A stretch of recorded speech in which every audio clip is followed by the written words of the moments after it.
We have with us an esteemed panel consisting of Dr. Vinay Sahasrabuddhe, Professor Chandrachur Singh. I request her to kindly introduce the guest. Dr. Vinay Sahasrabuddhe is a senior BJP leader and former Rajya Sabha MP. He is currently working as the chairman of the State Cultural Policy Implementation Committee, along with serving as the chairman of the Finance Committee of Prime Minister's Museum and Library. He is known for his expertise in political communication, governance reforms, and policy research. He has also served as the president of Indian Council for Cultural Relations, Ministry of External Affairs. As an Indian political thinker, he has also authored books on politics and public life, including Beyond a Billion Ballots, reflecting his academic and intellectual interests. We have with us Professor Chandrachur Singh, who is a respected scholar and faculty member in the Political Science Department at Hindu College, University of Delhi. He has written many research papers and a 2-volume book on human rights. He has also been the co-principal investigator in a major research grant project on the Prime Ministers of India under the aegis of Teen Murthy Library and Museum, New Delhi. His commitment to academic excellence and intellectual rigor makes him a valued figure in higher education in India. Welcome you, sir. I now request Athar to introduce the team. सलाम सबको सलाम, जिसके हाथ में डंडा उसे सलाम, लात के डर से बायां हाथ कमर पे रख के दाएं हाथ से सलाम, देखने वाले को सलाम, न देखने वाले को सलाम, खरीदने वाले को सलाम और खरीदने का इशारा करने वाले को भी सलाम, सलाम भाइयों बहनों सबको सलाम. The period of emergency between 25th of June 1975 and 21st of March 1977 remind me of these lines written originally in Marathi by Mangesh Padgaonkar, which I have translated in Hindi. See, to begin this theme, we have to begin by answering the crucial question: was emergency the darkest period in India's democracy? We are all aware of the various statistics: 100,000 people detained under visa, more than 1 crore sterilizations, 1,700 deaths due to those sterilizations, complete abolishment of the fundamental rights, the imposition and curtailing of the press and the duties of the press. But see, amongst all of these, they all indicate to what Stalin wanted to say when he meant it. The death of one is a tragedy. The death of millions is a statistic. Whether the main objective of this program is to instill a sense of activism amongst all of us. And that can be done right here, right now. And for that, you need only two things. One is to pause, and the other is to reflect. I therefore ask all of you right now to pause, to reflect. 100,000 people detained in Misa. What does that do to those 100,000 families? What does that do to each and every family? What did that do to Vikram Malkani, who was only 8 years old when his father was detained? He did not even know what the word arrested means. I guess all that I'm asking you, ladies and gentlemen, is one life ever just one life? Or does it carry with it hundreds of dreams, hundreds of loved ones, and all of those who depend on it? लोकशाही के नाम पे सबको सलाम, ठोकरशाही के टप्पों को सलाम, सत्ता का ट्रक चलाने वालों को सलाम, ट्रक के नीचे कुचले हुए दबे कुचे बंदों को सलाम, नाली के पानी से इंजेक्शन भरने वाले को सलाम, एंड द मोस्ट इम्पोर्टेंट, मौत सस्ती करने वाले हर किसी को सलाम, सलाम प्यारे दोस्तों, सबको सलाम. So was the emergency the darkest period in India's history? It was, and more. The 100,000 people detained were a testament to the bravery and resilience of the 100,000 families. Emergency is the story of Malkani's mother, who bravely raised both children while continuing to attend protest. It was indeed a period of darkness, but that darkness was cast with a million flickering lights of bravery, such as those of Kuldeep Nayyar, R.K. Lakshman, Nanaji Deshmukh, and the lone sentinel of liberty, H.R. Khanna. While thousands were jailed in silence and darkness, we the commoners in millions became their voice, saving the unbroken spine of this nation, the democracy of India.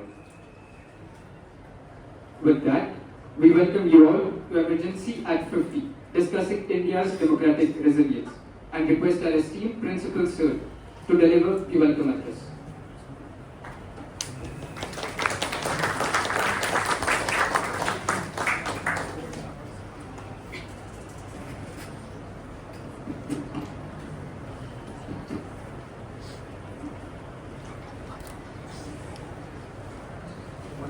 आदरणीय अतिथिगण, पूर्व राज्यसभा सांसद, प्रख्यात विचारक और हमारे समय के सशक्त चिंतक डॉक्टर विनय सहस्त्रबुद्धे जी, राजनीति विज्ञान विभाग IIDL कॉलेज से प्रोफेसर चंद्रचूर सिंह जी, मेरे सम्मानित सहयोगीगण एवं प्रिय विद्यार्थी, आप सभी को मेरा सादर नमस्कार। आज का ये अवसर केवल एक संगोष्ठी भर नहीं है। आज हम यहाँ इतिहास के एक ऐसे अध्याय को स्मरण करने के लिए एकत्र हुए हैं जिसने भारतीय लोकतंत्र की आत्मा को झकझोर कर रख दिया। Emergency at 50 discussing India's democratic resilience, यह केवल एक विषय नहीं है, यह एक भावनात्मक यात्रा है। उस अंधकारमय समय से आज तक जब लोकतंत्र की सांसें थमी थी और जब जनता ने अपनी शक्ति से उसे पुनः जीवित किया। प्रिय साथियों, मैं स्वयं एक गणितज्ञ हूँ। गणित हमें सिखाता है कि हर समस्या का हल अवश्य होता है। कभी समीकरण कठिन होता है पर समाधान कहीं ना कहीं छिपा होता है। लोकतंत्र भी कुछ ऐसा ही है। सन 1975 का आपातकाल वही कठिन समीकरण था जब एक पूरी पीढ़ी ने महसूस किया कि आवाज दबाई जा सकती है, अखबारों पर ताले लगाए जा सकते हैं, स्वतंत्रता को कैद किया जा सकता है, परंतु जनता की चेतना को हराया नहीं जा सकता। वह समय केवल राजनीतिक संकट नहीं था, वह भय का वातावरण था। रातों रात लोग उठा लिए जाते थे, विरोध की हर आवाज को कुचल दिया गया था। अखबारों की सुर्खियां सेंसरशिप की कैंची से कटी कटी निकलती थी। लोकतंत्र का यह अंधकारमय दौर हमें याद दिलाता है कि जब स्वतंत्रता का दीपक बुझने लगता है तभी उसे फिर से जलाने का संकल्प जनता ही करती है। आदरणीय प्रधानमंत्री जी ने जो कहा है, भारत का लोकतंत्र केवल शासन प्रणाली नहीं है, ये हमारे संस्कारों में रचा बसा है। आदरणीय गृह मंत्री श्री अमित शाह जी भी कहते हैं, भारत का लोकतंत्र केवल मतों की गिनती का खेल नहीं है, यह एक जीवंत परंपरा है जो हर नागरिक की आकांक्षाओं को प्रतिबिंबित करता है। आदरणीय डॉक्टर भीमराव अम्बेडकर ने संविधान सभा में चेताया था, संविधान केवल एक कानूनी दस्तावेज नहीं है, वह जीवन का साधन है। इसका जीवन तभी लंबा होगा जब हम उसके मूल्यों का पालन करें। आज हमारी युवा पीढ़ी को मैं यही कहना चाहता हूँ, लोकतंत्र केवल किताबों में पढ़ने की चीज नहीं है, ये सांस लेने जैसा है, ये जीने जैसा है। यदि आप सजग रहेंगे तभी यह जीवित होगा। मुझे अत्यंत प्रसन्नता है कि लॉ पॉलिटिक किरोड़ी मल कॉलेज ने Indian institute of democratic leadership के सहयोग से यह सार्थक संगोष्ठी आयोजित की है। सबसे पहले मैं डॉक्टर विनय सहस्त्रबुद्धे जी का हृदय से स्वागत करता हूँ। सर, आपने विचार की गंभीरता और राष्ट्र के प्रति समर्पण को अपने जीवन का ध्येय बनाया। आपकी दृष्टि हमें यह सिखाती है कि विचार और कर्म जब साथ आते हैं तभी लोकतंत्र की मजबूती संभव होती है। आपकी गहरी राजनीतिक समझ और संगठनात्मक दृष्टि ने भारत के लोकतांत्रिक विमर्श को एक नई दिशा दी। मैं आपका हृदय से स्वागत करता हूँ किरोड़ी मल कॉलेज में, और मैं हृदय से अपने घनिष्ठ मित्र प्रोफेसर चंद्रचूर सिंह जी का स्वागत करता हूँ। सर, आपकी विद्वता, बौद्धिक परिपक्वता और सादगी हमारे विद्यार्थियों के लिए अमूल्य धरोहर है।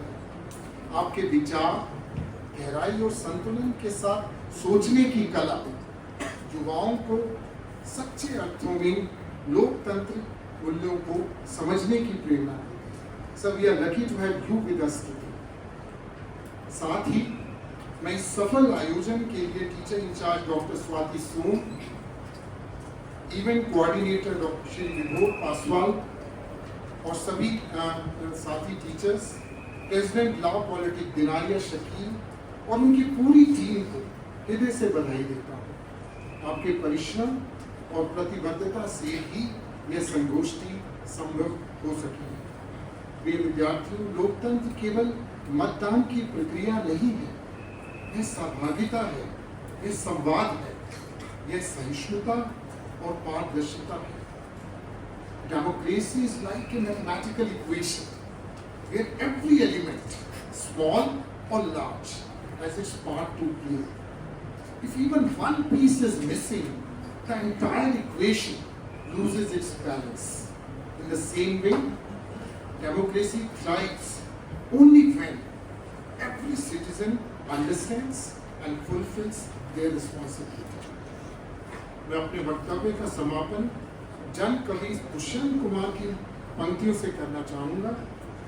हो गई है पीर पर्वत सी, पिघलनी चाहिए, इस हिमालय से कोई गंगा निकलनी चाहिए। ये पंक्तियां हमें स्मरण कराती हैं कि जब चुनौतियां पर्वत की तरह हमारे सामने खड़ी हों, तब भी लोकतंत्र का संकल्प गंगा की तरह मार्ग निकालता है, स्वच्छ, निर्भीक और अविरत। यही लोकतंत्र की असली ताकत है। उन्होंने कहा था, सिर्फ हंगामा खड़ा करना मेरा मकसद नहीं, मेरी कोशिश है कि ये सूरत बदलनी चाहिए। ये पंक्तियां हमें यही संदेश देती हैं कि लोकतंत्र केवल अतीत की स्मृतियों में सिमटा हुआ शब्द नहीं है, यह वर्तमान की जिम्मेदारी है और भविष्य की रक्षा। एक बार फिर आप सभी का हृदय से स्वागत और आभार।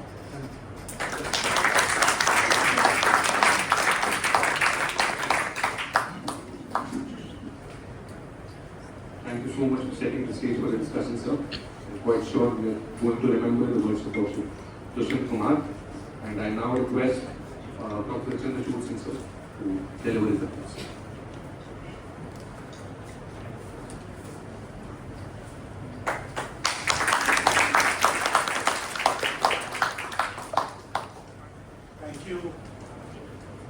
Department of Political Science at Kirori Mal College.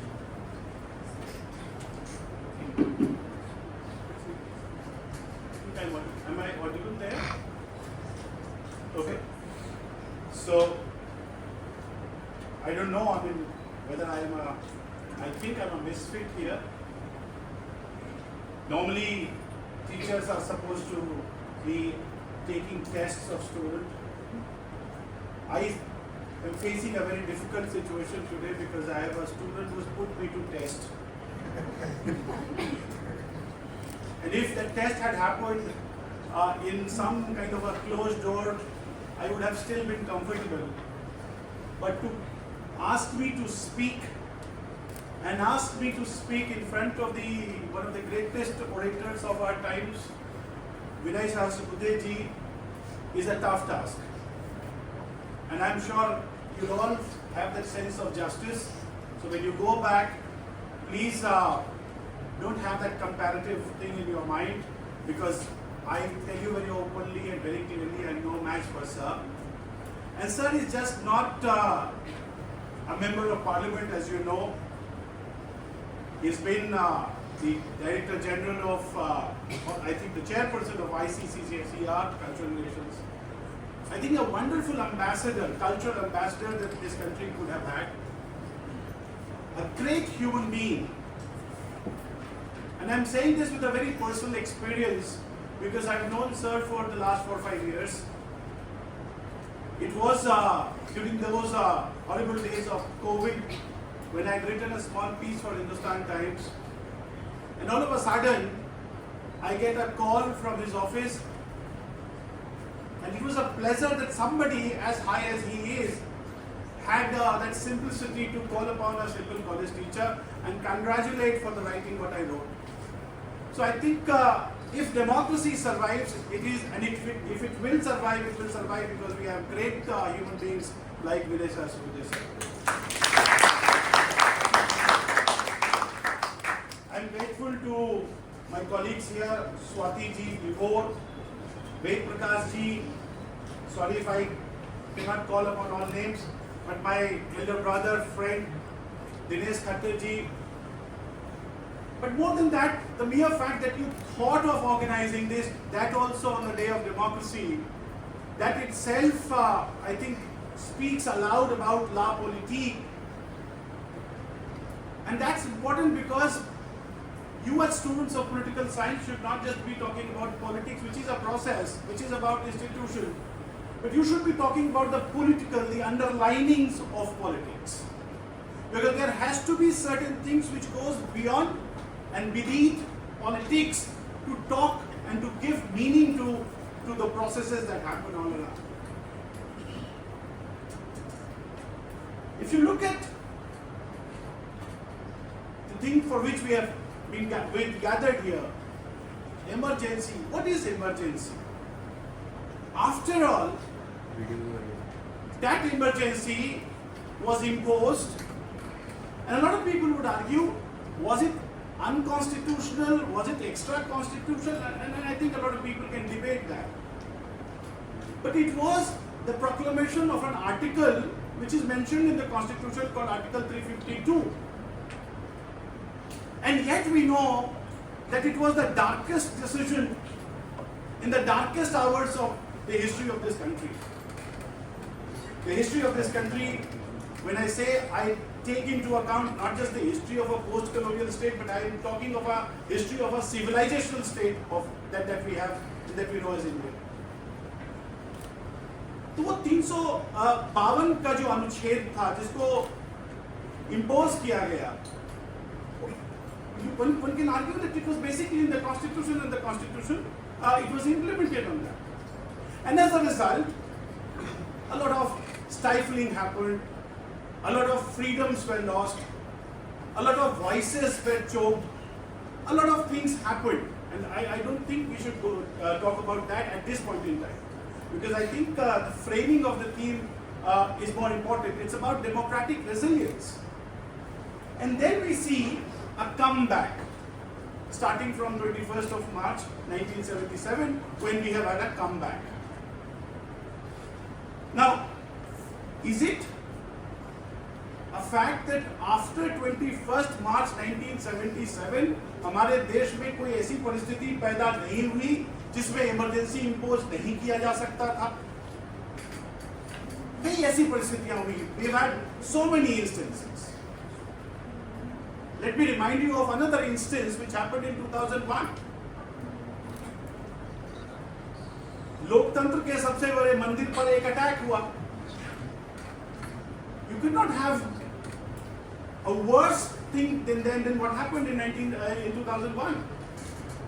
और उस समय भी अगर पैनिक होता, because normally liberal constitutions have that tendency of panicking. It was the panic which resulted and which triggered an imposition of emergency in 1975. Now such situations did happen after that as well. But कभी कोई emergency नहीं लगी. And when I'm talking of emergency, I'm talking of the national emergency, I'm talking of internal emergency. Of course, a lot of things had happened. 44th Amendment had happened, and that internal disturbance at the word that itself has been taken away. But the problem is, but the good thing is that democracy did make a comeback and has continued to function here. And when we say democracy has continued to function, we should also look into other things around it. And I think a comparative understanding will help us understand that democratic resilience, which one could define as the capacity to prevent, cope with, or recover from stresses challenging democratic quality and persistence without losing its democratic character. That's how you frame democratic resilience. It's important that we talk about democratic resilience. Let me remind you of a speech. Students of political science know, we all grew up reading that famous phrase from Ivor Jennings, who said that the Indian Constitution is a lawyer's paradise. In 1951, Jennings was lecturing at the University of Madras. And while lecturing, he said something which I wish younger students should know. He said, the Indian Constitution is too long, too rigid, too prolix, a truly oriental display of Occidental constitutional values. This is what Jennings said about the Indian Constitution. Now, what is more laughable is that Jennings was entrusted with the responsibility of writing a constitution, which people thought he would write a simple constitution, a good constitution, an accommodative constitution, a non-technical constitution, a non-legalistic constitution. I think Jennings wrote a constitution for Sri Lanka, and that constitution survived only for 40 years.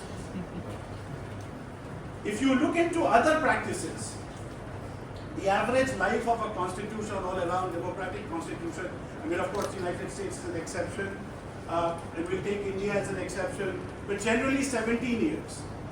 Even in the context of United States, Jefferson said, and Jefferson thought that 19 years would be about right. If the American Constitution functioned for 19 years, that would be about right. And look at the American Constitution, only 8,000 words, right? But our Constitution, our democracy, when I say Constitution, I'm also mixing the democratic spirit of that Constitution. 1,46,385 words. And that Constitution has continued. One of the latest ones, Chile, for example, had a constitution in 2020, and it's a good economy. I think the fastest growing economy in South America.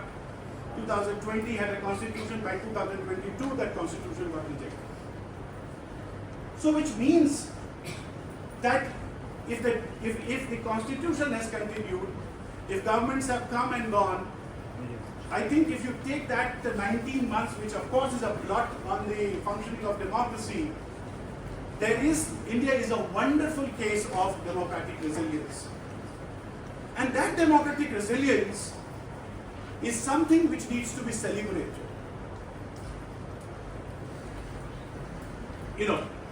Sir is here and he will explain a lot of things because he's had a lot of practical experiences.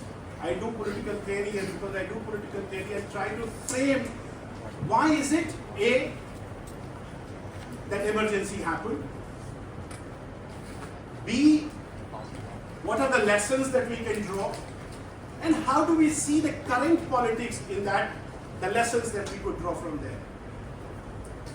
And I thought of it, what political theories should I talk about? And in what way should I frame this entire, the period of 9 months that happened then? And the only person who came to my mind as a political theorist was the writings of a Jewish political philosopher called Hannah Arendt. Hannah Arendt has two important works, I mean she wrote many, but the two that I always recommend to younger people. One is The Origins of Totalitarianism, but the more important is Eichmann in Jerusalem. Penalty of evil, and I'll come to that. Hannah Arendt says that democracy gets into a crisis because of the diminishing public sphere. And what does he mean about that public sphere? She says that public sphere is the sphere of criticality, that public sphere is the sphere of discussion, that public sphere is the sphere of discussion, deliberation, that public sphere is where people not intimidated by the power to be can come, can talk, can can give their opinions and be seen as equals. She says that this is about acting in a concert. So her understanding of power is something which is about empower. So power is empowering when it allows different people to come together, irrespective of their position, irrespective of their value. That democracy which sees them as sees an equal moral worth in all of them. If that happens, democracy survives. And she distinguishes it from a private realm. Now, what is a private realm? A private realm is the realm of the self, when you work oriented towards your economic necessities, your own personal whims, your personal reasons, your own personal fancies. Now, if the public realm collapses into the private realm, that's the worry. That's the worry for democracy. If you look at 1971, and from 1971, in fact 1969 onwards, and why even 1969, go back to 1964. The transition of power within the Congress. Now, whether it was a compulsion of sorts, but as long as Nehru was there, and I would say this, that it was because of a compulsion that the Congress continued to have that open democratic character. It was a compulsion, but that was a blessing in a disguise. I'm sure many of you know the Congress system as theorized by Rajni Kothari. So Congress had to be open, but 64 onwards, that started closing down because that public sphere, remember parties are also public spheres, that public sphere started closing down, and that started collapsing into the private realm of the dynasty.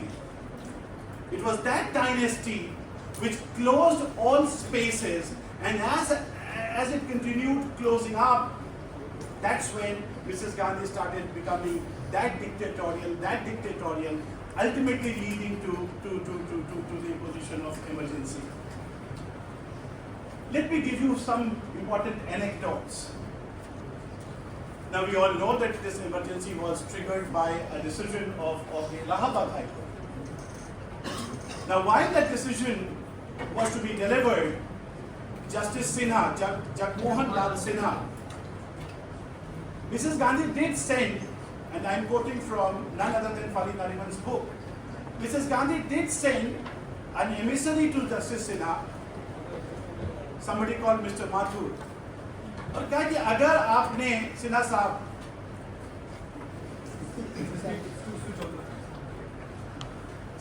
आपने ये अच्छा judgement दे दिया, then you might be elevated to the Supreme Court, notwithstanding that the judgment came. Now the judgments had 20 days, so Justice Sinha had given 20 दिन का समय कि 20 दिन के अंदर आप इसको सुप्रीम कोर्ट में अपील कर सकते हैं. Mrs. Gandhi took 12 days. And 12 दिन के बाद उसको सुप्रीम कोर्ट में वेकेशन जज वीके कृष्णा अय्यर के सामने अपील किया गया. Look at the democratic will of this country. Who was representing Mrs. Gandhi in that case? Nani Palkiwala. The same Nani Palkiwala who had been opposing her moves just before that, whether it was bank nationalization, maybe purses. So Nani Palkiwala had been opposing it, but in this case, Nani Palkiwala accepted to appear on behalf of Mrs. Gandhi. The judgment came on 24th, if I'm not wrong. On the 24th, it was a conditional stay. It was not a full stay. It was a conditional stay.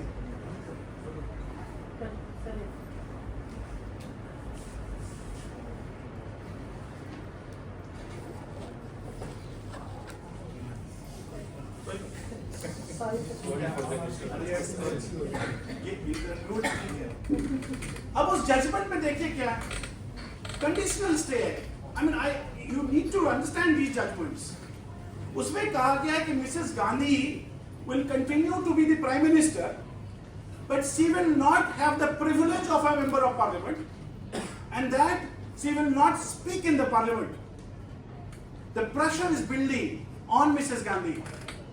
And that is why Hannah Arendt is very important. The pressure is building on Mrs. Gandhi, and now it's very evident, because if you go back into the depositions that were made in the Shah Commission, क्योंकि emergency के axes को जांच करने के लिए शाह आयोग बनाया गया था, तो शाह आयोग में जिन लोगों ने रिपोर्ट किया उसके आधार पर अब ये तय है कि Mrs Gandhi was thinking of leaving, of resigning, but then there were people around. Who were the people around is the question. Who was the Ickman who was driving those Jews to be put into the gas chambers as Hitler did? Because these Ickmans are very important. Now Mrs. Gandhi is thinking of resigning, and then there's a coterie around her. It is this, that's what I'm saying, is a public space, the private space may convert ho jata hai. That party, when it becomes the vehicle of deepening dynastic principles, that's when the problem begins. And therefore the coterie says, well, if you resign, who takes over? If you resign, Jagjeevan Ram takes over. If Jagjeevan Ram takes over, knowing Jagjeevan Ram would not bring that power, would not give you the baton back if you were to be exonerated by the court. So we can't trust Jagjeevan Ram, which is a party man. He is Jagjeevan Ram, a Dalit Dalit who is rising to that rank, is not to be trusted. A. B. Mrs. Gandhi also doesn't know how to proclaim it, how to impose the emergency without calling a cabinet meeting. Right? Then comes Siddharth Shankar Ray. What does Siddharth Shankar Ray say? Well, there is एक rule है, madam. There is the business transaction rule 1961, rule 12 under that. उसके अंतर्गत the chief minister and the prime minister can take a call and get the cabinet to endorse later. It is that rule. It is this banality of these bureaucrats or those high-headed people who, without applying their critical morality, that's what is very important for you students. If you don't apply your critical morality, if you don't apply your thinking capabilities, if you don't stand for defending the constitution and the institution, because if you just collapse into and allow yourself to be collapse into the private realm of a person, that's where the system gets damaged.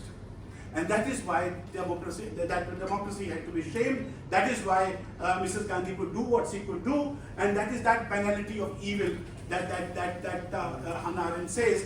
Incidentally, Hannah Arendt died in the same year in which emergency was imposed. She died on 4th December 1975. That is how you frame it. That's one way of looking at it. Do remind me if I'm eating on 5 more minutes or so. The other framing that one will think of is the writings of a German jurist called Carl Schmitt. Now, Carl Schmitt did talk about the tendency of constitutional democracies and their tendencies to degenerate and collapse, particularly when they take recourse of norms and legalities. You know, democracy is not just about constitutional legalities. Democracy is also a value, it's also an ethics, it's also a concern. It's also about righteousness. Democracy is also about justice. Democracy is also about morality. When that is sidelined, and when you take recourse to some kind of an instrumental rationality or instrumental legality, that's when democracies suffer the more. Incidentally, as I said, there have been situations before emergency was imposed, and there have been situations after emergency was imposed, where the prime ministers of the day could have taken recourse to constitutional legalities to implement or to somehow save themselves from some kind of a losing attempts of power. They did not do it. They did not do it because somehow or the other that sense of constitutional morality prevailed. Now, what lessons do we draw from here? And how did that democratic resilience come back? I think very important is will of the people. When emergency was imposed, look at who were, I'm told now, and then there is proof that I think some leaders were on the Deen Dayal Upadhyay Marg. And these leaders on the Deen Dayal Upadhyay Marg, who were they? Morarji Desai, Jai Prakash Narayan, Nanaji Deshmukh, And as I entered your college, I saw a beautiful picture of Madanlal Khurana, because Madanlal Khurana was also part of that, and they all went to Ramlila Maidan. And that's from where JP, a lot of people would say JP was too aggressive at that evening. He should not have been that aggressive. That's a kind of a debate that happened between Biju Patnaik and JP. Nonetheless, it is they who took it up. Students of political science know this about civil society. Larry Diamond has outlined 12 qualities of civil society. I think if you look at the RSS, for example, I think the RSS did play a very important role then. It played another very important role later, somewhere around 2010 and 11, when there was this democratic boil, where you could see a lot of people on frustration, a lot of people being really concerned about the state of affairs as that existed then and as it existed in 2010-11.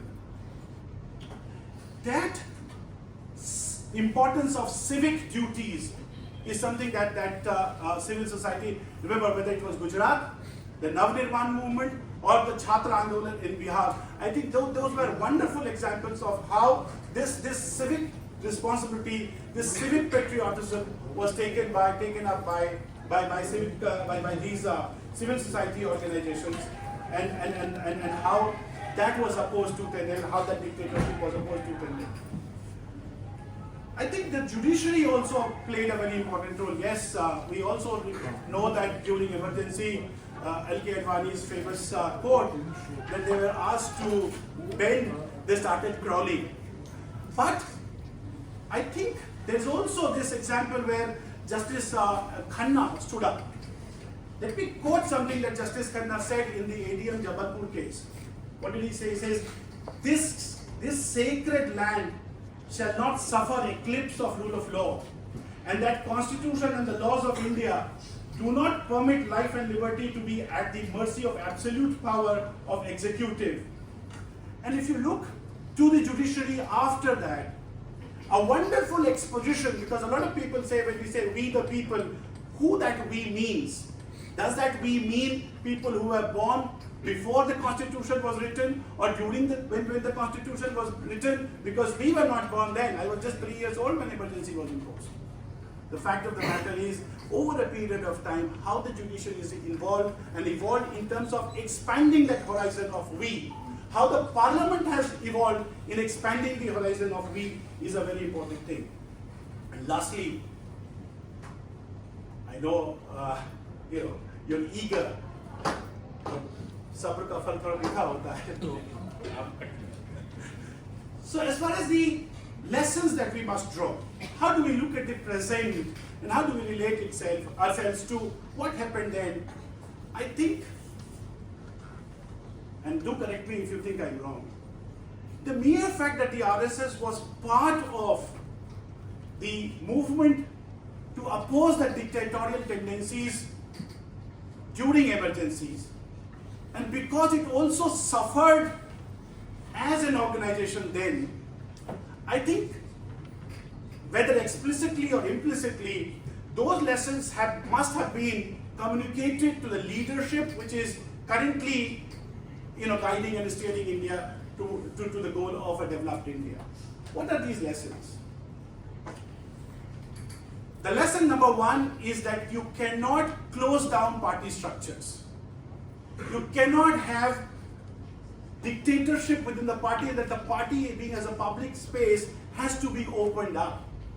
You look at the Bharatiya Janata Party, look at the democratic structure of the party, and you can see how Karyakartas have been allowed to go on to the topmost positions.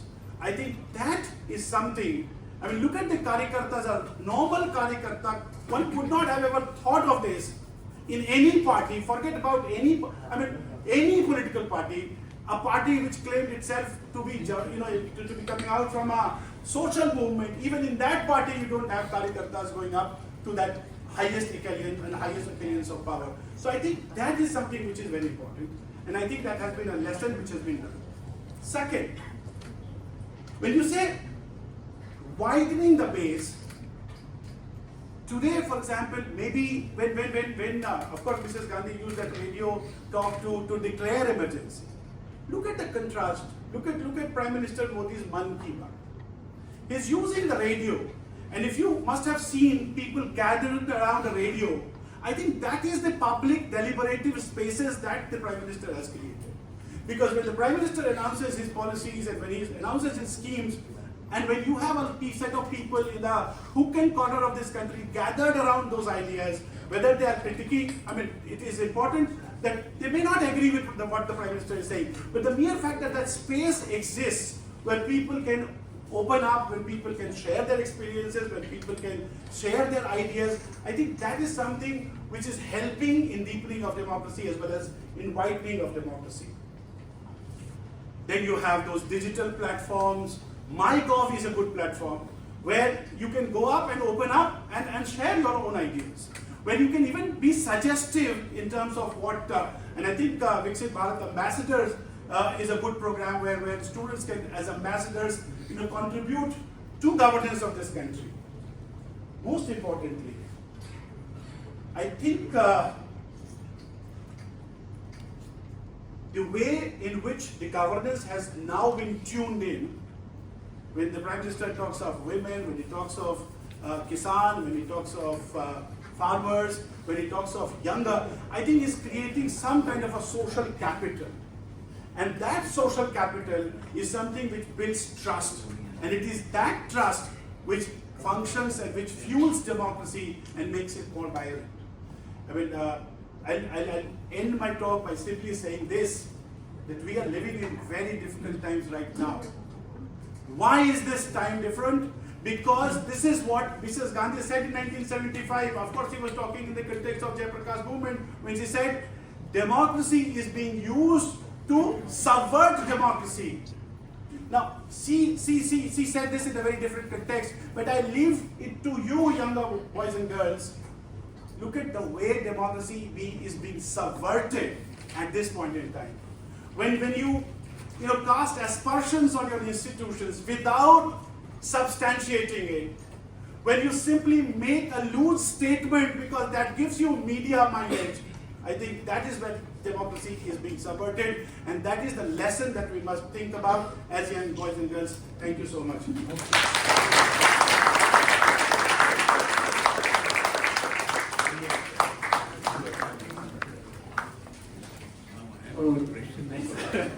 Thank you, sir, for your address.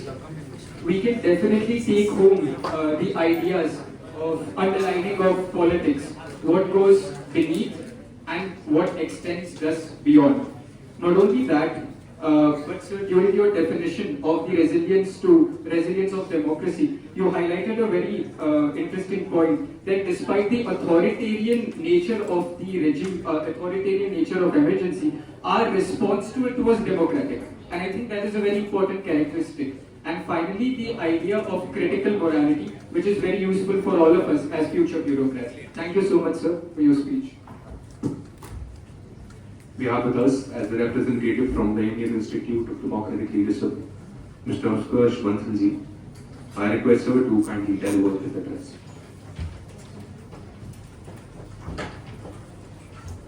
Thank you. First of all, it's not the address, it is the launch of our upcoming event.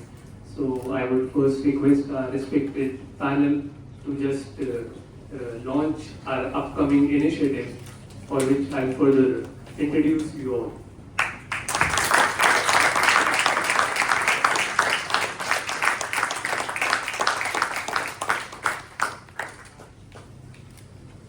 Thank you.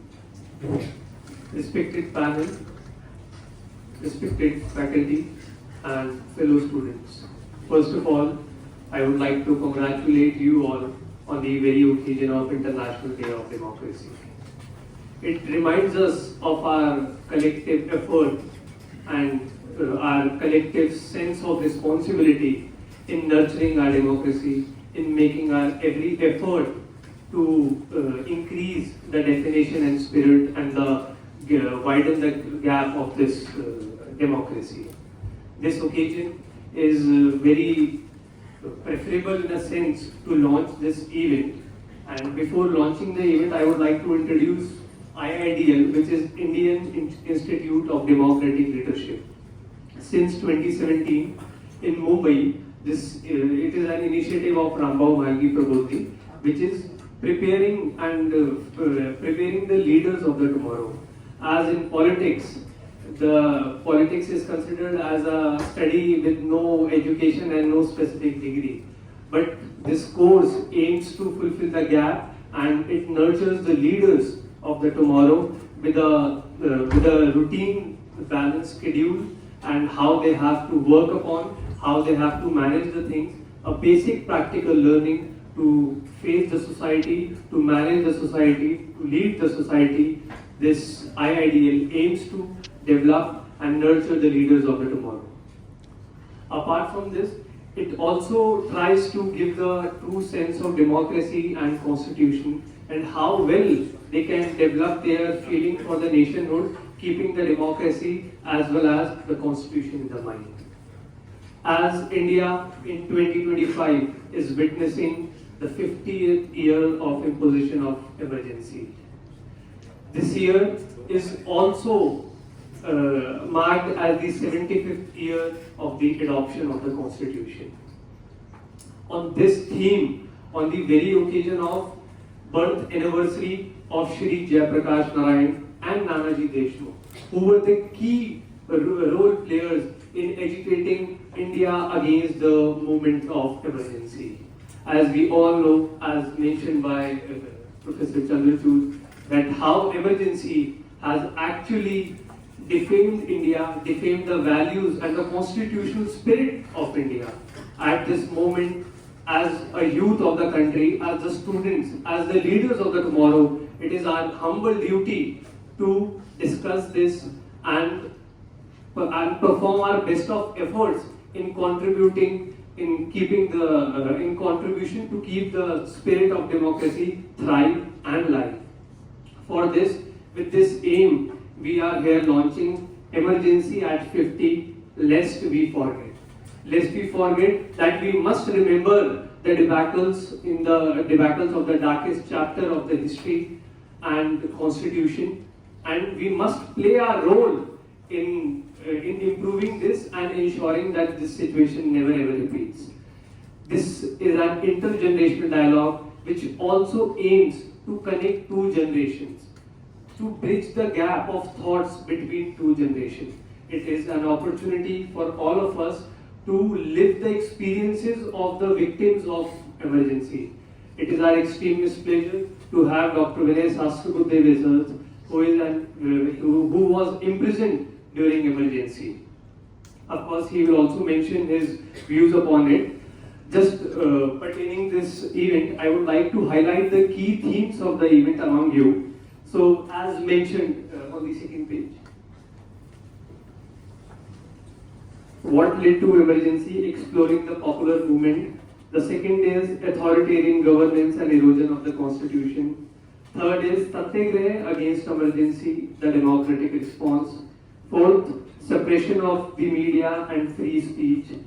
Fifth, the role of Jayaprakash Narayan and Nanaji Deshmukh in anti-emergency struggle. And the last, enduring constitutional and political legacy of emergency.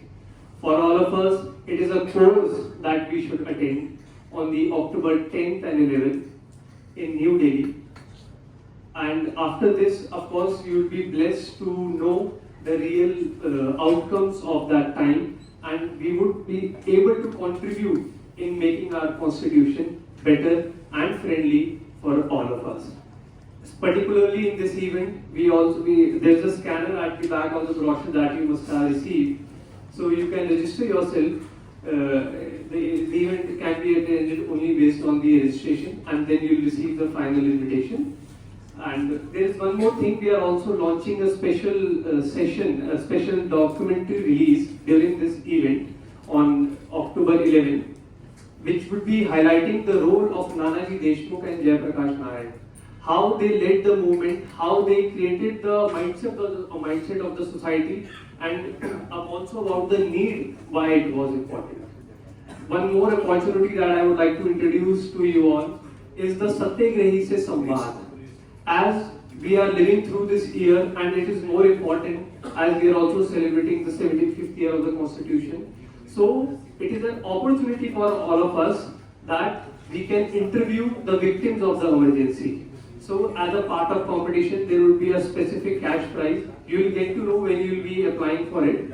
And you just have to interview a victim of the emergency. You have to ask certain questions and you have to post that on the social media in collaboration with our social media handles.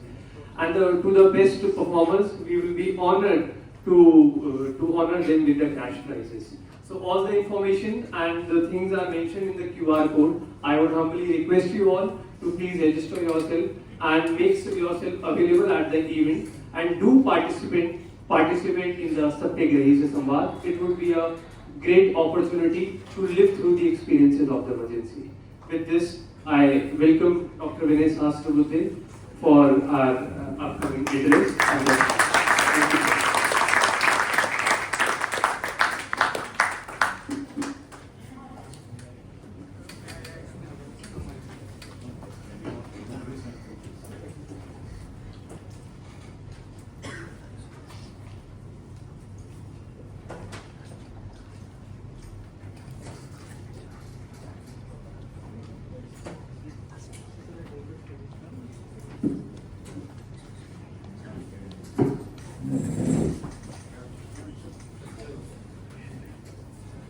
So a very good afternoon to all.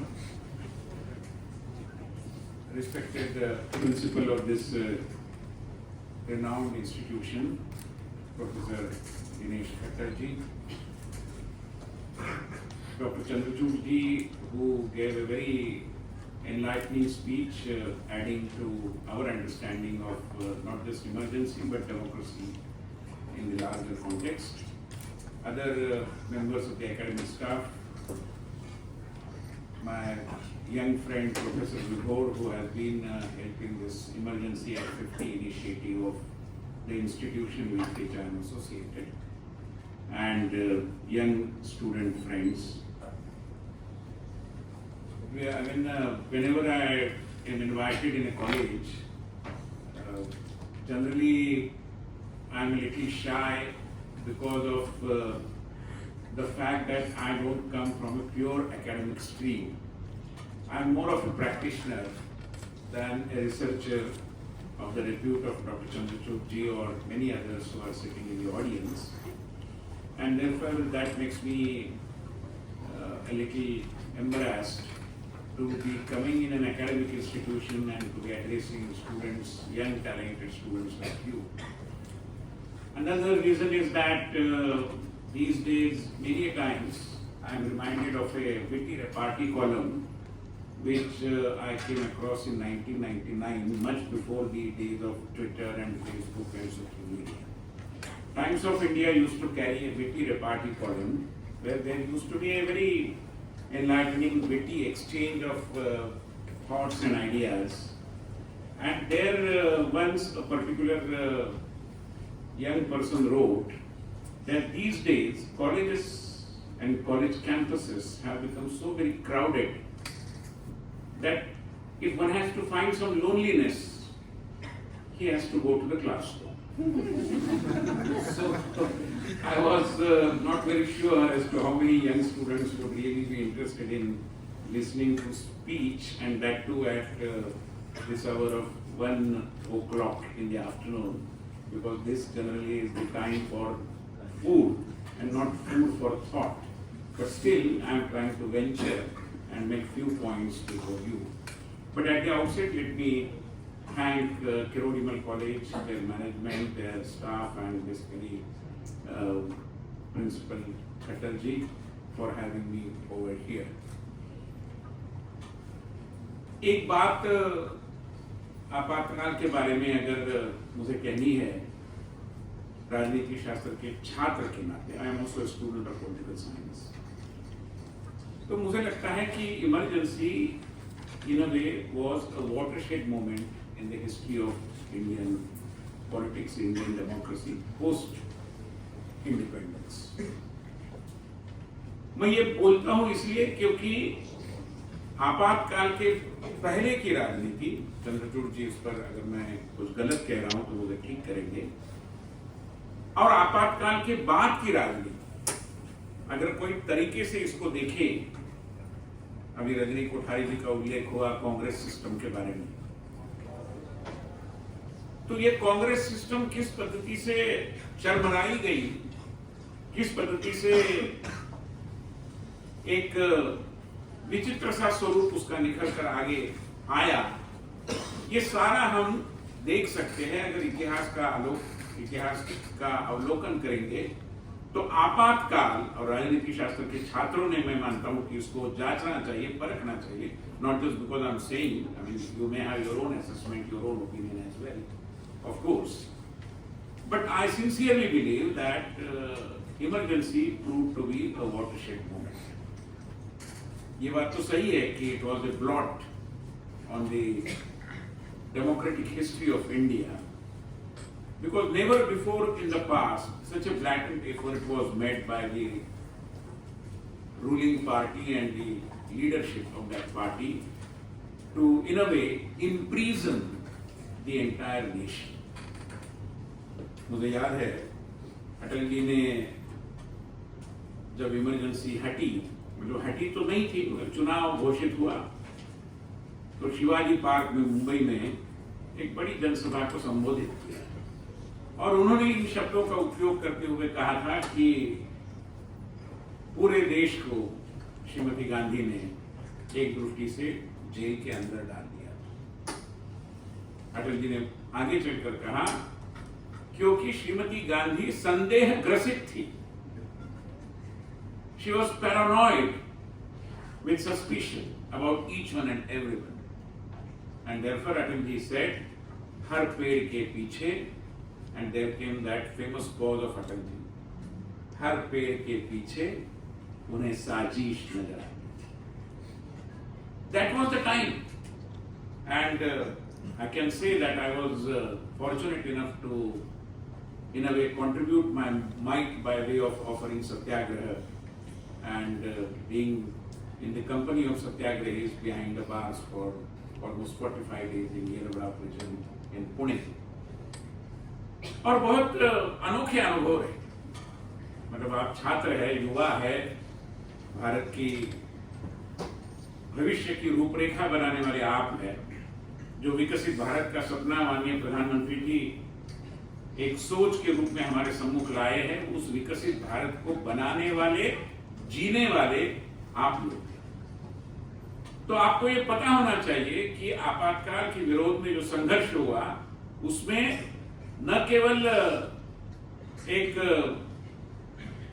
संकल्प था, एक जज्बा था, मगर अपनी सारी creativity का उपयोग करते हुए लोगों ने संघर्ष किया, क्योंकि भय का वातावरण था। ऐसा बुलाने पर कोई आएगा थोड़ा, इस सत्याग्रह में शामिल हो जाओ। पुणे के एक कॉलेज में एक सत्याग्रह हुआ, तो सत्याग्रह के पहले दिन, 2 दिन पहले कुछ हैंडबिल्स बांटे गए। दे वर वेरी इनोक्यूअस, कोई उसको ऑब्जेक्शन नहीं ले पाया, क्योंकि उसमें लिखा था कि मैं और मेरी फियांसी इस कॉलेज के मेन सेंट्रल मैदान पर 2 दिन पश्चात 10 बजे एक दूसरे के गले में वरमाला डालने वाले हैं, तो आप आइए हमारे शादी में मेहमान बन के। तो लोगों को बड़ा विचित्र सा लगा कि ये क्या चल रहा है भाई, और ये खुले दिमाग से बोल रहा है कि हम शादी करने वाले हैं और आप आइए। और जब छात्र जुड़ गए, बहुत बड़ी संख्या में नहीं होंगे शायद, मगर जितनी भी संख्या में, तो सत्याग्रहियों का एक दल बीच में आया और उन्होंने जनतंत्र के प्रति नारे देते हुए और सत्याग्रह ऑफर किया। जिस बैच में मैंने सत्याग्रह किया, तो हमारे कॉलेज में उसके पहले जितने सारे सत्याग्रह हुए, उसमें ज्यादातर पुरुष और महिला, छात्र और छात्रा दोनों थे। But incidentally, it so happened that in all our previous satyagrahas, which happened in my college campus, women police were not present. अभी जब women police हाजिरी नहीं है कॉलेज के कैंपस में, और every campus there used to be quite a sizable number of police force deployed there in those days. तो सत्याग्रह करने वाले लोगों को आप हिरासत में नहीं ले सकते, क्योंकि महिलाओं को हाथ कैसे लगाएंगे। तो फिर उनको समय मिल जाता था, तो और नारेबाजी होती थी, और पत्रक बंटते थे, और वातावरण बनता था। तो पता नहीं क्या हुआ, मगर 31 दिसंबर 1975 को जब हमने सत्याग्रह किया, मेरे साथ 10-12 और भी युवा थे, तो हमारे दल में एक भी महिला नहीं थी, और कॉलेज कैंपस में केवल महिला पुलिस थी। तो फिर वही समस्या आई कि वो हमें हाथ कैसे लगाए। तो फिर हमको भी समय मिला और हमने सत्याग्रह। कई जगह लोगों ने कंडक्टर बन के, कंडक्टर की सिटी बस में जो कंडक्टर होता है उसके साथ जो एक चमड़े की बैग वगैरह होती है, टिकट बटवा, वो सारा मतलब परिधान करते हुए बसों में जाकर और पत्रक बांटे। तो लोगों को पहले तो कोई समझ में नहीं आया, बाद में देखा कि ये टिकट के बजाय कुछ अलग ही हाथ में घुमा दे रहा है। तो तरह तरह के उपाय किए गए, उपक्रम किए गए और सत्याग्रह करते हुए इमरजेंसी के विरोध में लोगों ने अपने स्वर को बुलंद किया।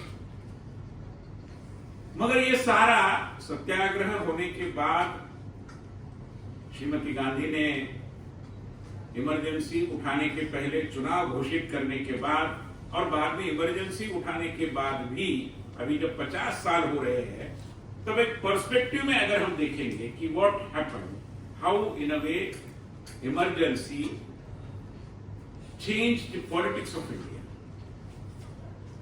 So as a student of politics, I believe there are at least 7 factors which come into the play, which I can describe as the damages done by the emergency and the culture that was promoted post-emergency in our country. I'm sure many of you know about Mahatma Gandhi's 7 sins. And it's very enlightening because the last sin which he has mentioned is politics without principle. And I would say that that happened to be the Gangotri, the mainspring of the character of party politics in India thereafter. But just for your information, the 7 sins are wealth without work, pleasure without conscience, knowledge without character, commerce without morality, science without humanity, religion without sacrifice, and lastly, politics without principle. So how did this start? And what are the 7 factors which I wanted to refer to? Firstly, emergency promoted dynastic political parties having gained strength from the experience and the experiments done by Mrs. Gandhi to promote Sanjay Gandhi. आप देखिए 1975 के पहले हमारे देश में इतने घरानेबाज राजनीतिक दल नहीं.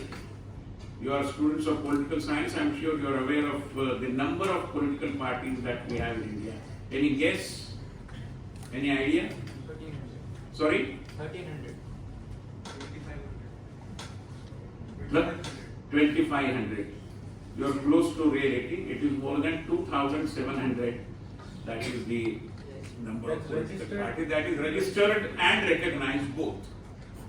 Recognized political parties are of course within 100. मगर इतने सारे राजनीतिक दल बनाने का जो एक प्रघात शुरू हुआ, जो एक पद्धति शुरू हुई, उसका कारण लोगों को लगा कि राजनीतिक दल बनाना तो बड़ी आसान सी बात है और इसलिए राजनीतिक दलों का इतना मशरूमिंग हो गया और उसमें भी dynastic political parties. To give you some statistics of today, even if we consider only the serious political parties, which are, as I said, which are the recognized political parties, if we confine the list of political parties that have gained some mandate somewhere, either in the state assemblies or in the parliament, उनकी संख्या लगभग, मैं उसमें national political party, state parties ऐसा भेद नहीं कर रहा हूँ, सारों को मिला के अगर हम देखें तो 50 राजनीतिक दलों को या तो राज्य विधान मंडलों में या फिर देश की संसद में कुछ न कुछ प्रतिनिधित्व है. ये 50 पॉलिटिकल पार्टीज में से लगभग 40 पॉलिटिकल पार्टीज ऐसी है जिसमें आज हम बता सकते हैं कि 30 साल बाद इस पार्टी का अध्यक्ष वो व्यक्ति होगा जो आज प्राइमरी स्कूल में जा रहा है, जो उस घराने का छोटा बच्चा है. It's a writing on the wall. You don't require a fortune teller to tell this, or any political analyst for that matter. That is how political parties are being run in our country, and that is how we are being compelled to select between one dynasty and the other dynasty. देश में जो विचारधारा पर आधारित राजनीतिक दल है, जहां कोई घरानेबाजी नहीं है, ऐसे दलों की संख्या मात्र 5-6 होगी। Communist party of course, Bharatiya Janata party and few other parties like for example Assam Gana Parishad, they don't have any lineage as such, but that party is also on the verge of extinction sadly.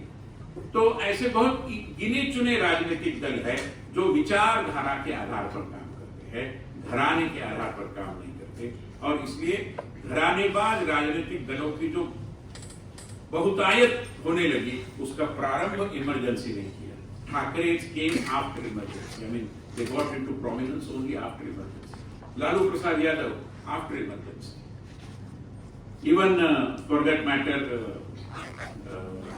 the DMK became a dynastic party post-emergency. Till that time, DMK's character was not that of a very out-and-out dynastic political party. So that is the point number one which I would like to make. The second point is that, in a way, when dynasty dominates, party organization dissipates. ये कांग्रेस में भी हुआ। हमने देखा कि किस पद्धति से कांग्रेस ऑर्गेनाइजेशन था, वो एक दृष्टि से इररिलेवेंट बन गया। सारे डिसीजन जिनका उल्लेख अभी चंद्रचूड़ जी ने किया है कि कोटरी करते हैं, सिद्धार्थ शंकर, ओम मेहता, बहुत सारे लोग हैं। तो पार्टी ऑर्गेनाइजेशन और पार्टी ऑर्गेनाइजेशनल मैकेनिज्म, इसको पूर्ण विराम लगने की प्रक्रिया का प्रारंभ भी, अगर मैं ये कहूं कि आपातकाल से हुआ, तो मैं कोई अतिशयोक्ति नहीं करूंगा। तीसरी बात है कि एक बहुत विचित्र सा और देश की राजनीति पर बहुत गहरा प्रभाव, गहरा आघात करने वाला एक साइकोफंसी का कल्चर इमरजेंसी के साथ प्रारंभ हुआ। It was not without any reason that Devkant Barua, then President of Congress, described that Indira is India. And nobody did object to that.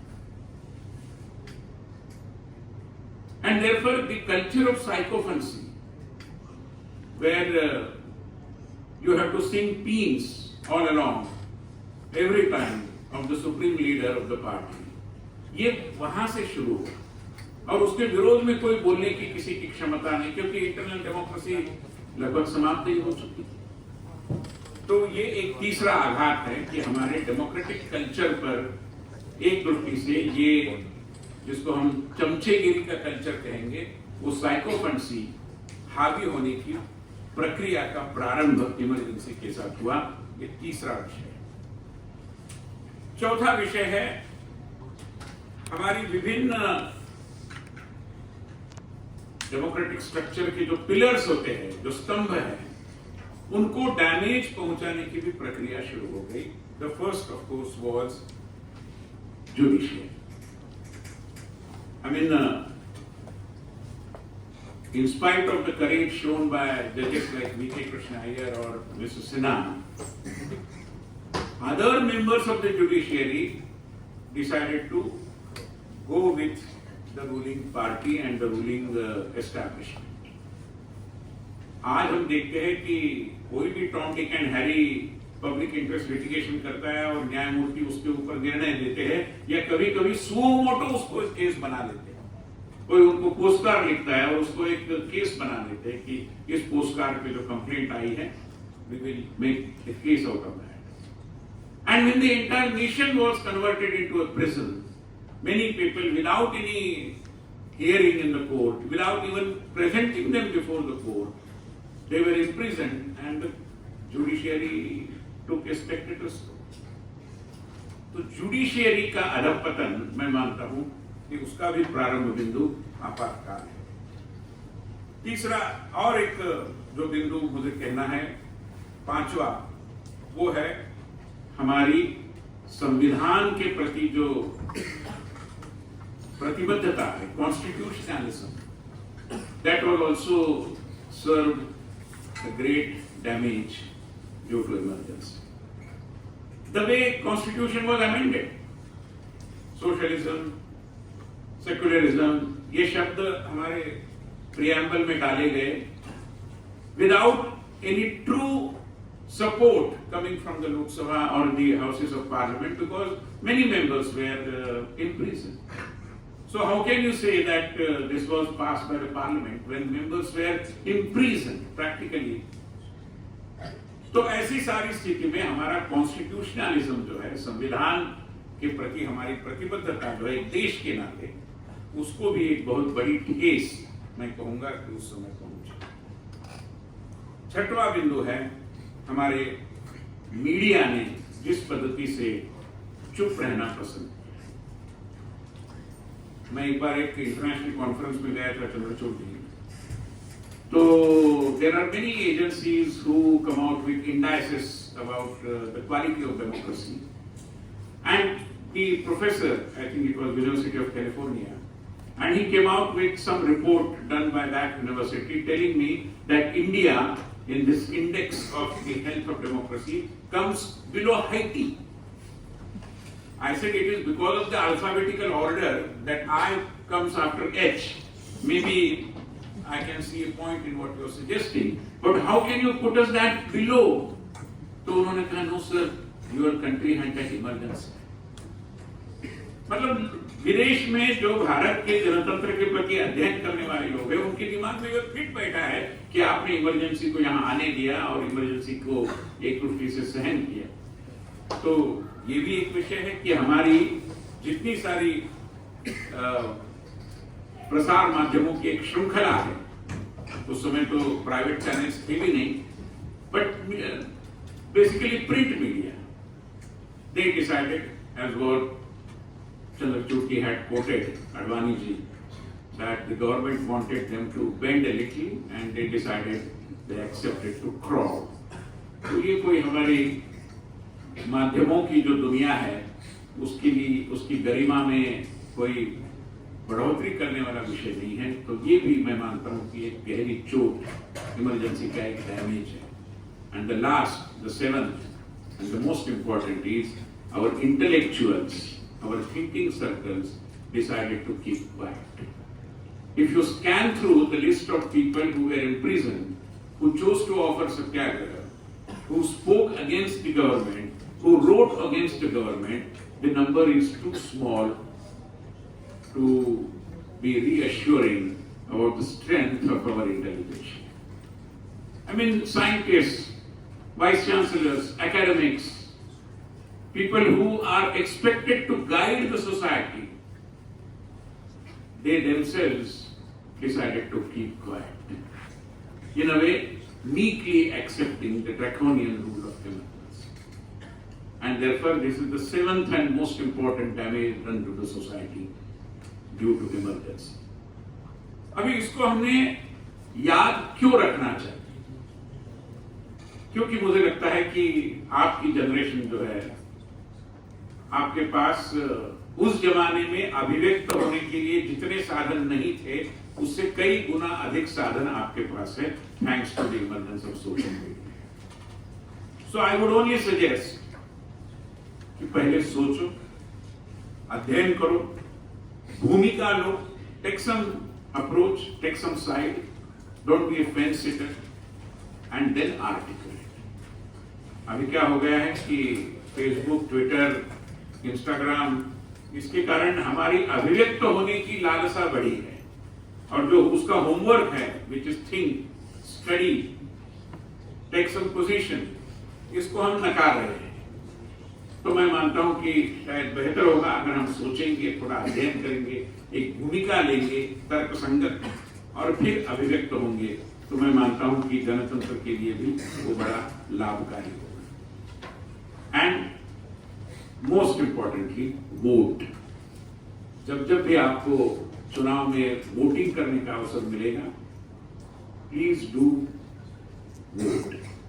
कहते हैं कि जो वोट नहीं देते उसको अंग्रेजी में इडियट बोलते हैं, तो I am sure you are aware of that. तो हम इडियट तो है नहीं, तो हम वोट दें, अपनी जो भी धारणा है उसको चुनाव प्रक्रिया के माध्यम से जरूर अभिव्यक्त करें। But before I conclude, let me also attract your attention as a student of political science to 4 important reforms that this nation badly requires if our democracy is to sustain. I cannot close my eyes to whatever is happening in our neighborhood. If the youth is coming to the streets, giving vent to their frustration. See, in Bangladesh also it was democracy. In Indonesia also it was democracy. In Nepal also it was democracy. So all multi-parties democracy and people who are commanding them require to sit up and think about it. And one major reason which I believe, and thankfully in India that reason is absent, is that in most democracies, politics and political parties have become a particular mold. And therefore parties behave in a particular manner. They think similarly, they talk similarly, they rule similarly, they maintain their organization similarly. And democracy is all about choice. If you are suggested to select between yellow, green, red and blue, then you have a choice. But if you are told that select between yellow, yellow, yellow and yellow, then there is no choice. When political parties appear similarly, behave similarly, think similarly, govern similarly, we inadvertently reach to a situation where the element of choice which the democracy offers to us, which is the central aspect of democracy, I believe if that evaporates, democracy in a way refuses to add any value. और उस दृष्टि से हमें political party reforms की बहुत ज्यादा जरूरत है।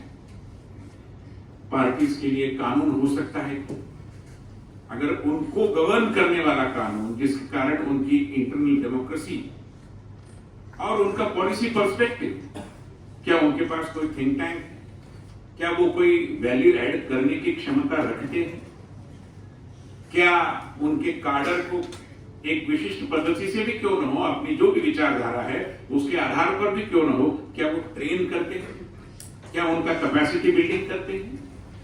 ये सारे प्रश्न केवल थ्योरेटिकल प्रश्न हैं.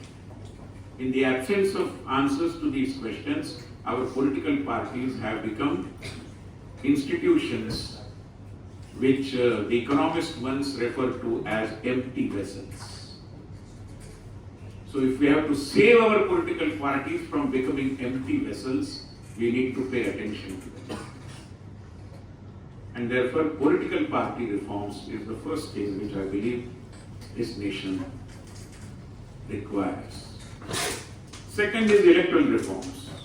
Thankfully, this government has come out with this one nation, one election. And let us remain away from the misinformation that is spread out, where an attempt is made to convince us that more the election, more the democracy. Sorry. Democracy is not only about elections and voting. Democracy is also about governance. I'm sure many students must have heard the name of Dr. Pippa Norris of the Kennedy School of Government. And she had come out with a unified theory where she says that mere liberal democratic values are not going to take us anywhere. Along with that, what we require is an efficient statecraft. And I believe to that aim, electoral reforms are extremely critical. I'm happy one nation, one election is coming. And with that, instead of campaign time, we will have governance time for our politicians to engage. Thirdly, we also require media reforms. Because media, I mean, what do we expect from media? Why social media is thriving? One of the sociological analysis tells us that media is not discharging its duty. What is the duty of media? The duty of media is to disseminate news. But today, most newspapers indulge in some kind of an adulteration. When they deliver news, they also mix some views right in the body of the news. There is some politics of vocabulary, politics of punctuation marks, politics of font, politics of placement of news. And this is very un-media-like. Those of you who might have studied media, one of the fundamental lessons that is taught, I was a student of media, M.V. Kamath used to teach us. And he told us in the first lecture that remember, every news is sacred. Sacred means deliver the news as what it is. Don't mix it with your views. But unfortunately that is not happening today, and therefore media reforms are also required. And lastly, parliamentary reforms. If our parliament, our legislatures are not allowed to work, if they don't debate and only squabble, and some kind of a politics of pandemonium is allowed over there, people are bound to get frustrated. We call it a temple of democracy. What kind of temple? Where a handful of people decide whether the house will run or not. This is very frustrating, very disturbing. And if people start losing confidence in all these institutions of democracy, whether parliament, whether political parties, whether our election commission and the electoral system and media, I believe democracy is bound to face newer challenges. And it is for all of us to safeguard our democracy, and while discharging our duties, also to discuss what kind of reforms this mother of democracy today requires. Thank you very much.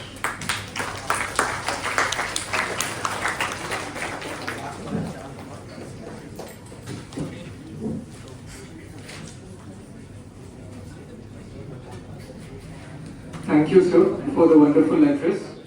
It is an honor to have someone who has personally gone through the emergency to give us insights into it.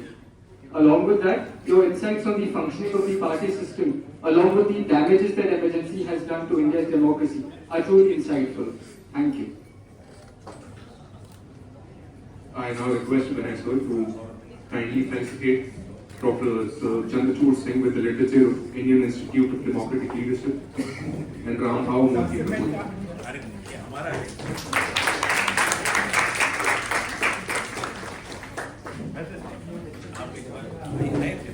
Thank you, sir. I also request the audience that you all have the brochure with you. Kindly scan and register for the upcoming event, which is on the 10th and 11th of October.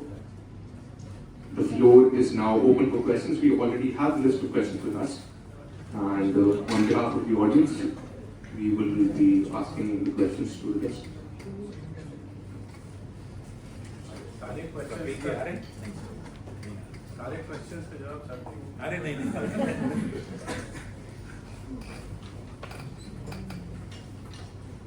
The first question is by Divyanshi Dusad, BA Pol Science, second year student. The question is addressed to Professor Chandrachur. The question is, sir, considering the role of student movements in Gujarat and Bihar, what values do you think we must adopt? Well, I don't have to say anything. If you look at these,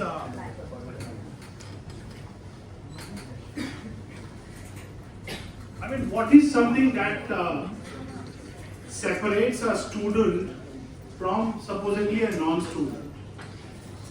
I think the most important thing, as Sir also pointed out, is that we need to think, and we need to think critically and rationally. अभी जो माहौल है उसमें हम क्या करते हैं, अभिव्यक्ति कर देते हैं, सर एक अभिव्यक्ति कर दिया, उसके पहले वाला पार्ट नहीं करते.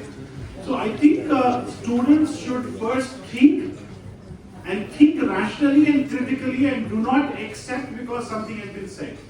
It's very important because remember, students also have a tendency to get carried away. And we get carried away by a lot of things happening around the world, and a lot of things are happening around it, I mean, just nearby the country, isn't it? So Nepal में हो रहा है, बांग्लादेश में हो रहा है.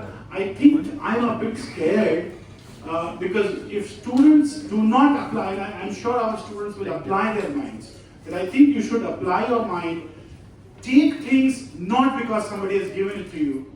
Take it because you believe in it, and if you believe in it because you've read about it, you've researched about it.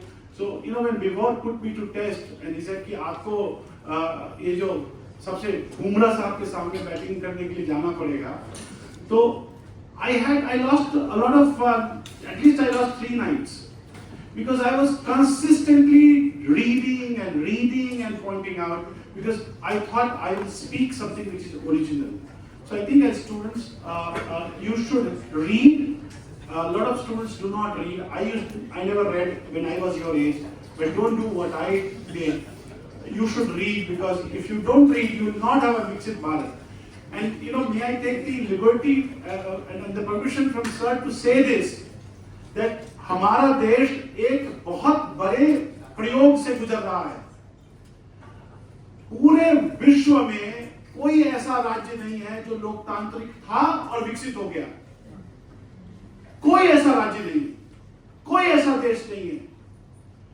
हम अगर जानते हैं कि फ्यूचर लोकतंत्र का है,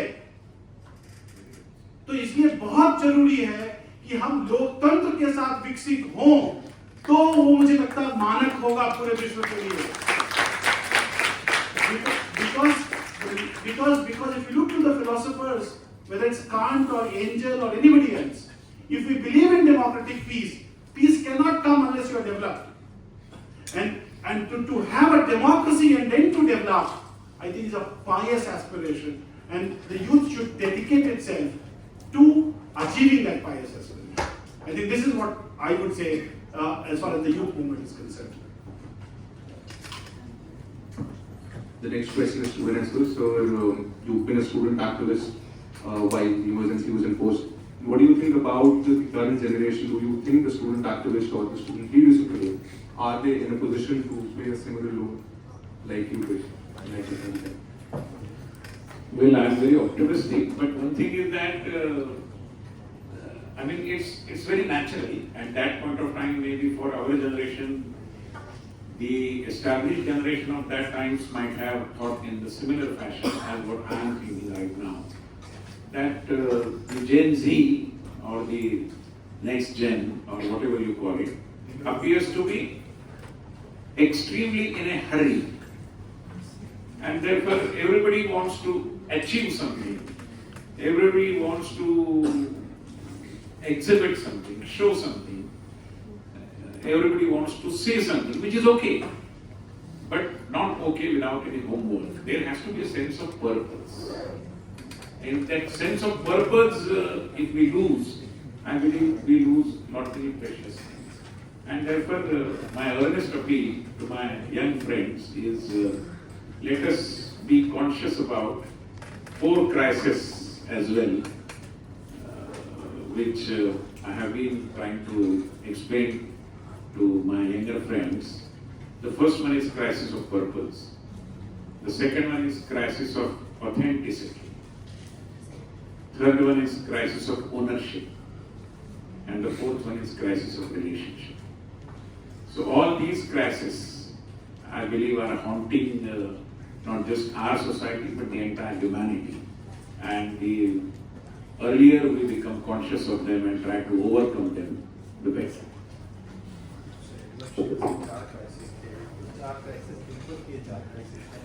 So we have the last question. The last question is by Tanisha, BA program, and that is combined with a question by Satyam from 3rd year.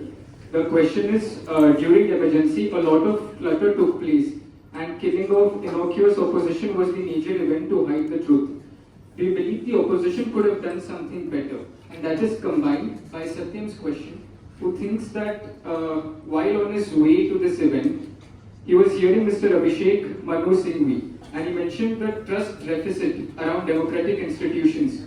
It has been highest in these last few decades. How do you see the questions raised around the vote chori or election commission's reliability in Chandrachur MCD elections, etc.? with the last question, I would like Chandrachur ji to respond to because I am party the whole thing. मेरा अपना मत क्या होगा आप तो जानते ही हैं, तो इसलिए बेहतर होगा कि हम चंद्रचूड़ जी से सुनेंगे जो एक निष्पक्ष विश्लेषक है उस दृष्टि से।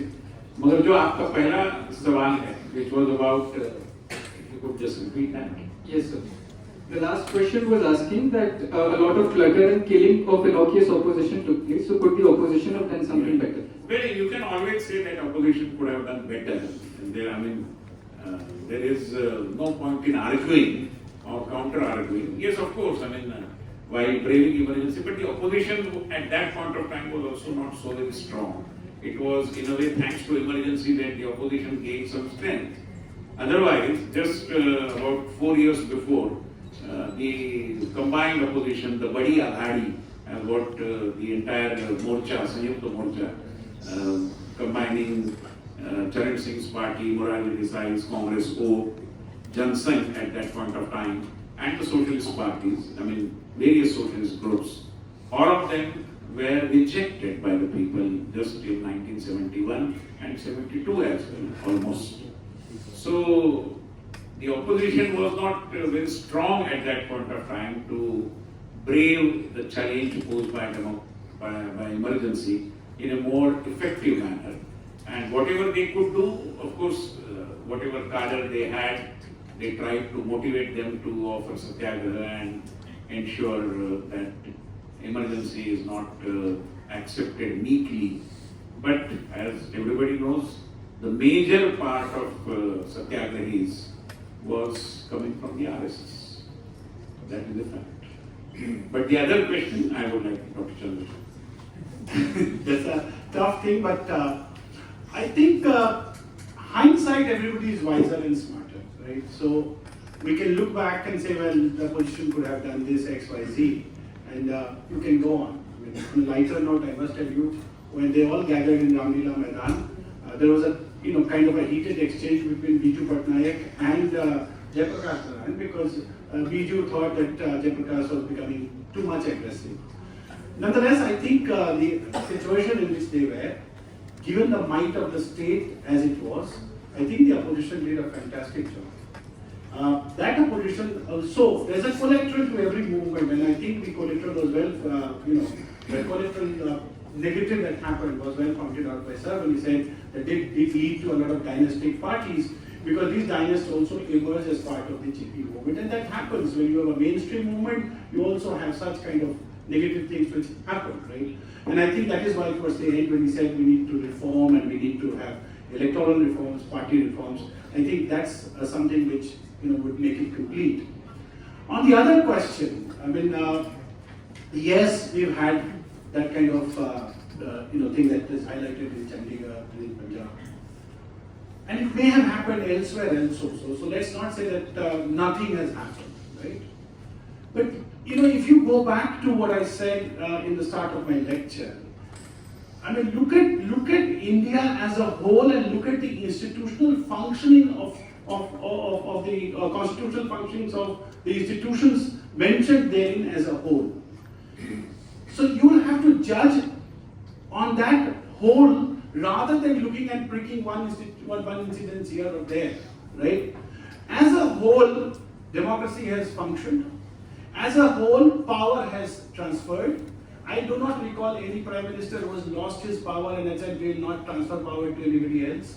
As a whole, the election commission has functioned very well, or else elections wouldn't have happened.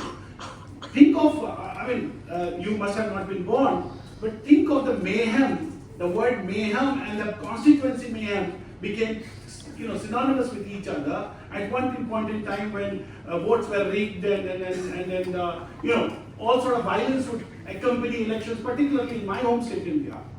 That's not happening any longer.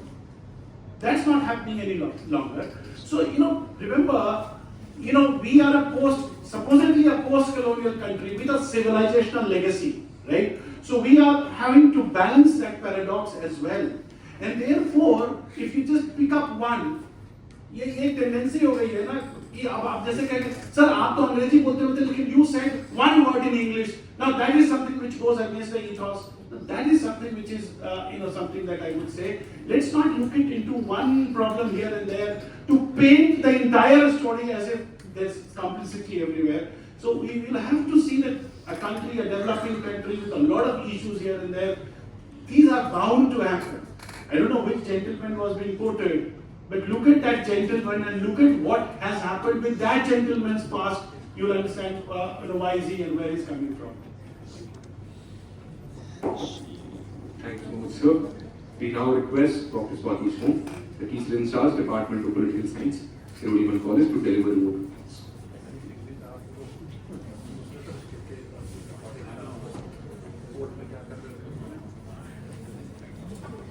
Namaste everyone. It is a both an honor and a privilege for me to stand before you to deliver a vote of thanks on the behalf of the Department of Political Science, Kirori Mal College, at the conclusion of this enriching academic session. First and foremost, I extend our heartfelt gratitude to our distinguished guest, Dr. Vinay Sahasrabuddhe, for gracing the occasion with their presence and delivering a truly thought-provoking address. Your insights on much debated episode of the political history of our country have added tremendous value to our discourse and given us much to reflect on.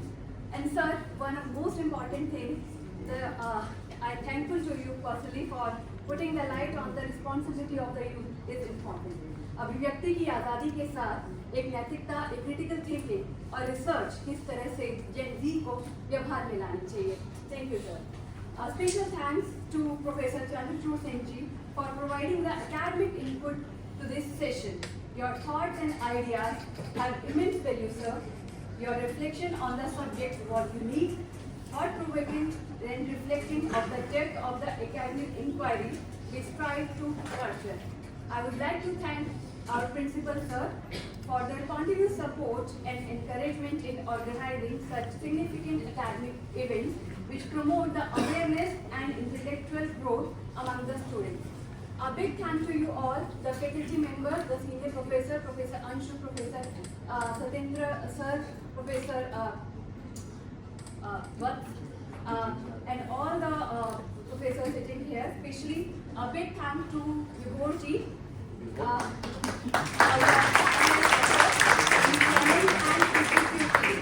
this session smoothly. I would like to thank our students and attendees who have joined us today. Lastly, but not least, I would thank to all the invited guests, institutional partner IIDL, Utkarsh ji, and the support staff whose contribution is after behind the scenes and ensured the event today ran seamlessly. So let us carry this forward, the idea of we exchange today with a sense of purpose and responsibility, applying them in our respective fields and communities. Thank you all. Thank you once again. We all hope to see you in our future events. Thank you.